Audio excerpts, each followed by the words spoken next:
Welcome back to Physics Forum. आज का video archive series पे बेस्ड है और आज हम लोग IIT 97 का एक बहुत ही अच्छा प्रॉब्लम डिस्कस करने जा रहे हैं जो कि लॉज ऑफ मोशन पे बेस्ड है। लॉज ऑफ मोशन में भी इस प्रॉब्लम में हम लोग कॉन्सेप्ट ऑफ फ्रिक्शन को देखेंगे। तो इस कॉन्सेप्ट को समझने के लिए वीडियो को एंड तक देखिएगा। But before I start, don't forget to like, share and subscribe to my channel. So with this let's get started. तो सबसे पहले जो प्रॉब्लम का स्टेटमेंट है उसको देखते हैं।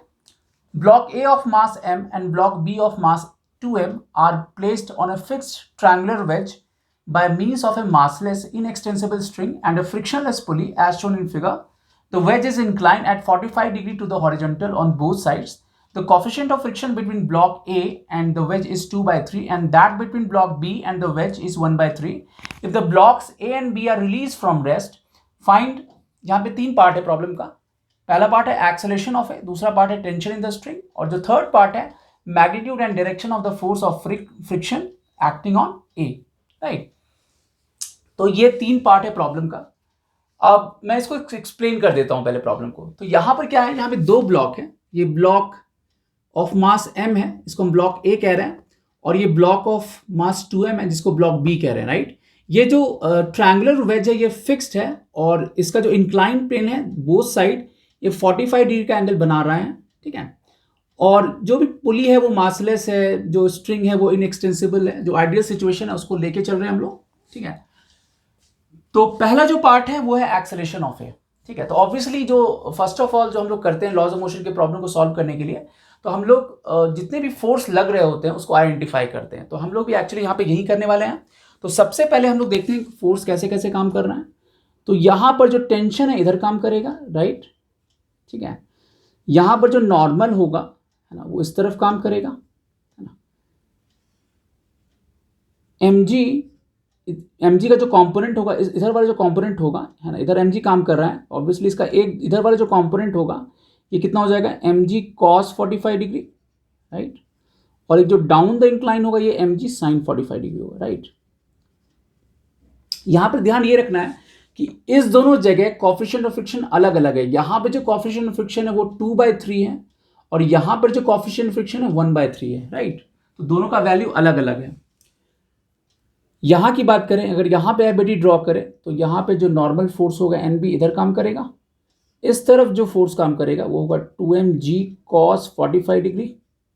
इधर जो टेंशन काम करेगा इस डायरेक्शन में, और इधर ग्रेविटेशनल फोर्स काम करेगा 2mg sin 45 डिग्री। राइट, तो क्योंकि ये हैवियर मास है तो हम मान के चल सकते हैं कि इफ एट ऑल अगर मोशन होता है तो वो डाउनवर्ड डायरेक्शन में होगा, इस डायरेक्शन में होगा, क्योंकि यहाँ 2mg sin 45 डिग्री, यहाँ पे mg sin 45 डिग्री। ऑब्वियसली इसका पुलिंग फोर्स इससे ज़्यादा होगा, तो वी कैन एक्सपेक्ट कि अगर मोशन होता है तो वो 2m इस डायरेक्शन में डाउन द इंक्लाइन होगा। सो इन दैट केस यहाँ जो फ्रिक्शन काम करेगा, लेट्स से इसको बोलते हैं FB, और ऑब्वियसली ये अगर नीचे मूव करता है तो ये ऊपर की तरफ मूव करेगा, तो यहां जो फ्रिक्शन होगा नीचे के डायरेक्शन में होगा, इसको बोलते हैं FA। राइट, अब अगर हम इसको कन्वेंशनल तरीके से बनाएं, मतलब क्योंकि हमने मोशन इस डायरेक्शन में माना है, राइट, और उसके हिसाब से अगर हम सारा इक्वेशन लिखें तो आप चेक कर सकते हो वो जो एक्सेलरेशन आएगा वो नेगेटिव आ जाता है। वो जो एक्सेलरेशन आता है वो नेगेटिव आ जाता है। तो नॉर्मली हमारी टेंडेंसी क्या होती है कि अगर जैसे हमने मान लिया कि इस डायरेक्शन में मोशन हो रहा है और ये नेगेटिव आ गया, तो हम कहते हैं कि मोशन भाई ऊपर के डायरेक्शन में होगा, अप द इंक्लाइन होगा, और यहीं पे गलती हो जाती है। तो मैं आपको बताऊंगा इसका जो करेक्ट अप्रोच है वो क्या होना चाहिए। ठीक है, तो लेट्स एक्सप्लोर दैट, है ना। तो इसको कैसे अप्रोच किया जाए, तो सबसे पहले हम लोग क्या करते हैं कि ये जो सिस्टम है इसको स्ट्रेटन ऐसे कर लें और जितना भी फोर्स इस पर काम कर रहा है उसको यहाँ पे ड्रॉ कर लें। राइट, तो इसको हमने स्ट्रेटन कर लिया, ये जो स्ट्रिंग है इसको हमने ऐसे सीधा कर लिया ऐसे। राइट, और अब देखते हैं फोर्स कैसे कैसे काम कर रहा है। तो थोड़ा विजुलाइज करना आसान हो जाता है। तो Na इधर काम करेगा, इस तरफ जो है ये कितना काम करेगा, mg cos 45 डिग्री। राइट, इधर जो फ्रिक्शन काम कर रहा था मेरा FA काम कर रहा था, इधर जो ग्रेविटेशनल फोर्स था ये mg sin 45 डिग्री काम कर रहा था, इधर टेंशन इधर काम कर रहा था, यहाँ पे टेंशन इस तरफ काम करेगा, यहाँ पर 2mg sin 45 डिग्री इधर काम करेगा, NB जो होगा यहाँ पर NB इधर काम करेगा, और 2mg cos 45 डिग्री इधर काम करेगा, और यहां जो फ्रिक्शन काम करेगा एफ बी जो काम करेगा इधर काम करेगा। तो हम ये कॉम्बिनेशन लेते हैं, हम अगर m और 2m का सिस्टम को ले लें, अगर फॉर m प्लस 2m अगर हम कॉम्बिनेशन लें तो ये जो टेंशन है ये इंटरनल फोर्स हो जाएगा, राइट। तो टोटल अगर हम एक्सटर्नल फोर्स की बात करेंगे तो ये टेंशन कैंसिल आउट कर लेगा। तो अगर हम एक्सटर्नल फोर्स की बात करें तो 2mg साइन 45 डिग्री इधर काम कर रहा है, mg साइन 45 इधर काम कर रहा है, तो रिजल्टेंट फोर्स जो होगा वो कितना होगा 2mg sine 45 degree minus mg sine 45 degree. तो रिजल्टेंट फोर्स जो होगा है ना ये हो जाएगा mg साइन 45 डिग्री, या this comes to be mg by √2, right. अब क्योंकि हमने ये कॉम्बिनेशन लिया है तो इसी कॉम्बिनेशन के लिए या सिस्टम के लिए हम अगर जो मैक्सिमम जो इस पे फ्रिक्शन फोर्स काम कर सकता है वो कितना काम करेगा, क्योंकि आपको याद होगा कि हमारा जो अप्रोच करने का तरीका एक सिंगल ब्लॉक के लिए क्या होता है, जैसे अगर हम किसी सिंगल ब्लॉक को अगर हम हॉरिजॉन्टल सरफेस पे रखते हैं तो उस पर अगर हम फोर्स लगाते हैं तो उस फोर्स को हम लोग लिमिटिंग फ्रिक्शन से कंपेयर करते हैं। तो अगर वो अप्लाइड फोर्स लिमिटिंग फ्रिक्शन से एक्सीड कर जाता है तो बॉडी एक्सीलरेट करेगा, अगर अप्लाइड फोर्स लिमिटिंग फ्रिक्शन से कम हो या जस्ट उसके इक्वल हो, तो अगर इक्वल होगा तो अबाउट टू मूव होता है बट मूव नहीं करता है, और अगर लेस देन होगा तो in that case also it won't move. तो सेम लॉजिक हम लोग यहां भी यूज कर सकते हैं इस सिस्टम ऑफ 2 ब्लॉक्स के लिए भी, राइट।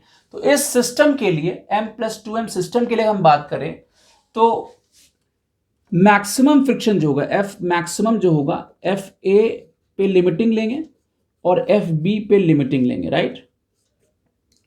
तो एफ ए पे लिमिटिंग लेंगे तो ये mu A into N A होगा, राइट, और ये mu B into N B होगा। अब हमें पता है म्यू ए जो है मेरा ये कितना है, यहां पर ये ब्लॉक ए था ये ब्लॉक बी था, राइट। सो म्यू ए मेरा यहां पे 2/3 था, राइट, तो 2/3, और एन ए मेरा M G cos 45 degree, M G cos 45 degree. और यहां पे बात करें तो यहां पर म्यू बी मेरा 1/3 है और यहां पे 2mg cos 45 डिग्री होगा। तो अगर आप ठीक से देखोगे तो ये दोनों ही वैल्यू इक्वल है, राइट। ये डेटा ऐसा सेट किया हुआ है, ये दोनों जो वैल्यू है फ्रिक्शन फोर्स जो लिमिटिंग फ्रिक्शन का वैल्यू है दोनों पे सेम आ रहा है। तो यहां पर अगर इस दोनों को ऐड कर दिया जाए तो कितना आ जाएगा ये वैल्यू, तो ये आ गया 2mg/3√2 plus 2mg/3√2। So this comes to be 4mg/3√2, right? या this is equal to 4/3 times mg/√2। तो हम लोग क्लियरली देख सकते हैं कि ये जो वैल्यू है ये 4/3 टाइम्स है mg/√2 का, और f एक्सटर्नल मेरा mg/√2 है। तो क्लियरली यहां पर जो f एक्सटर्नल है वो लेस देन है जो f लिमिटिंग का वैल्यू होगा इस सिस्टम पे, जो मैक्सिमम वैल्यू है, नहीं, एफ लिमिटेड जो मैक्सिमम वैल्यू है उससे कम है, राइट। तो ऑब्वियसली जो लॉजिक हम लोग एक सिंगल ब्लॉक के लिए लगाते हैं वो इस सिस्टम ऑफ 2 ब्लॉक्स के लिए भी लगा सकते हैं हम लोग। तो इस सिस्टम के लिए जो होगा इस कॉम्बिनेशन ऑफ ब्लॉक्स के लिए क्या होगा मेरा, क्योंकि एक्सटर्नल फोर्स लिमिटिंग फ्रिक्शन से कम है तो ये सिस्टम मूव ही नहीं करेगा, राइट। तो इसका जो एक्सेलरेशन होगा वो कितना हो जाएगा, वो 0 होगा, राइट। तो इसका जो करेक्ट आंसर है एक्सेलरेशन का जो वैल्यू होगा वो 0 होगा, मतलब ये सिस्टम मूव ही नहीं कर रहा है, राइट। तो ये करेक्ट अप्रोच है। अच्छा, यहां पर एक और चीज हम लोग कंक्लूड करेंगे, क्योंकि यहां पर हमने ये देखा कि हमने टोटल लिमिटिंग फ्रिक्शन निकाला, राइट, और टोटल लिमिटिंग फ्रिक्शन जो है एक्सटर्नल फोर्स से ज्यादा है। इसका मतलब ये है कि दोनों ही ब्लॉक पे लिमिटिंग फ्रिक्शन नहीं लग सकता है, करेक्ट, क्योंकि ऑब्वियसली ये जो वैल्यू एक्सटर्नल फोर्स जो है वो लिमिटिंग फ्रिक्शन से टोटल जो लिमिटिंग फ्रिक्शन उससे कम है, राइट। तो ऑब्वियसली और दोनों पे क्योंकि इक्वल लिमिटिंग फ्रिक्शन लग रहा है, राइट, तो हम लोग डेफिनेटली कंक्लूड कर सकते हैं यहां पर कि दोनों ही ब्लॉक पे लिमिटिंग फ्रिक्शन काम नहीं करेगा, ठीक है। और इस कंक्लूजन से ही हम लोग सेकेंड पार्ट को आसानी से बता सकते हैं, ठीक है। तो आगे बढ़ते हैं हम लोग सेकेंड पार्ट की तरफ। तो हम लोग पार्ट बी देखते हैं। तो ये पार्ट ए का आंसर हो गया, राइट, ये पार्ट ए का आंसर हो गया। अब लोग मूव करते हैं पार्ट बी की तरफ, ठीक है। तो हमें ध्यान यहां पे क्या क्या रखना है, हम लोग हमें जो डेटा ध्यान रखना है कि एफ एक्सटर्नल जो है ना, एफ एक्सटर्नल मेरा mg/√2 होगा, नहीं, और एफ ए लिमिटिंग बोले या एफ बी लिमिटिंग बोले, दोनों का जो वैल्यू है वो सेम है। यहाँ पे 2mg/3√2 लिख सकते हैं, 2mg/3√2 लिख सकते हैं, ठीक है। तो ये दो डेटा हमें ध्यान रखना है कि एफ एक्सटर्नल mg/√2 होगा और एफ ए लिमिटिंग और एफ बी लिमिटिंग दोनों का ही जो वैल्यू है वो 2mg/3√2 है, ठीक है। तो अब है कि अब हम लोग टेंशन कैसे निकालेंगे। सेकेंड पार्ट में हमें टेंशन बताना है, राइट। और ये हमें पता है कि लिमिटिंग फ्रिक्शन दोनों पे तो नहीं लग सकता है।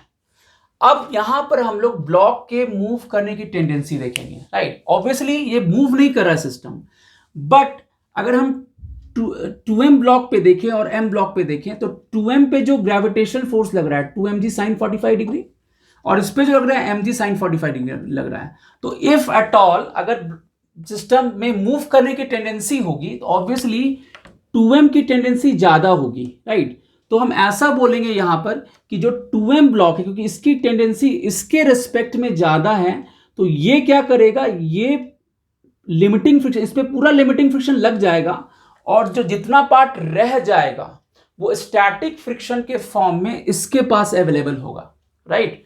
तो हम लोग क्या बोलेंगे कि ब्लॉक बी पे लिमिटिंग फ्रिक्शन काम करेगा, है ना। So as block B has more tendency to move, obviously move नहीं कर रहा है बट इसके पास ज्यादा टेंडेंसी है। So on block B limiting friction will act, limiting friction will act. अब यहां पर हम लोग इक्विलिब्रियम सिचुएशन लगा दें यहां पर, तो यहां पे टी प्लस एफ बी ये कितना हो जाएगा 2mg sin 45 डिग्री, राइट। और इस पे लिमिटिंग लगेगा, ये हमने देख लिया। एफ बी ये जो मैक्सिमम था लिमिटिंग 2mg/3√2 था, है ना, 2mg/3√2 और ये 2mg/√2 हो जाएगा, राइट। तो यहां से अब इसको टी हम लोग निकाल सकते हैं यहां पर, तो कितना हो जाएगा 2mg/√2 माइनस 2mg/3√2। सो 3 से मल्टीप्लाई कर दिया जाए तो ये 4mg/3√2 होगा, राइट। तो ये मेरे सेकंड पार्ट का आंसर हो गया, ये मेरा टेंशन का वैल्यू होगा, ठीक है। तो ये 4mg/3√2 ये टेंशन हो गया स्ट्रिंग में। ऑब्वियसली जितना टेंशन यहां पे होगा उतना टेंशन यहां पर होगा। अब जो थर्ड पार्ट है फ्रिक्शन की हम बात करें, फ्रिक्शन ऑन ए अगर हम बात करें तो क्या बोलेंगे, तो टेंशन का वैल्यू इतना आ गया, नहीं ये भी हम लोग अलग से लिख लेते हैं। तो टी का जो वैल्यू आया वो आया 4mg/3√2, ठीक है। अब थर्ड पार्ट है ना, तो थर्ड पार्ट में अगेन हम लोग इक्विलिब्रियम लगाएंगे, बट ध्यान ये रखना है कि यहां पर ये स्टैटिक फ्रिक्शन होगा, राइट।